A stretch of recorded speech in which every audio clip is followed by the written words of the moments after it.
કહેવાય છે કે બાળકો ભગવાનનું રૂપ હોય છે અને જ્યારે રાજ્યનો સર્વોચ્ચ વડો એક બાળકને આપેલું વચન નિભાવવા તેની શાળાએ પહોંચી જાય ત્યારે તે નેતૃત્વ નહીં પણ પરિવાર બની જાય છે.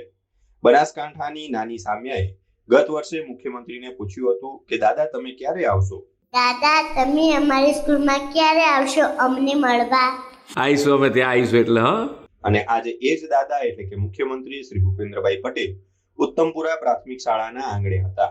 બાળકો સાથે મન મૂકીને વાતો કરી, સામ્યાના માથે હાથ મૂકી આશીર્વાદ આપ્યા અને કહ્યું કે બેટા ભણીને કલેક્ટર બનજે. આ માત્ર એક મુલાકાત નહોતી પણ એક દીકરીના વિશ્વાસની જીત હતી. દાદાએ મને એમ કહ્યું હતું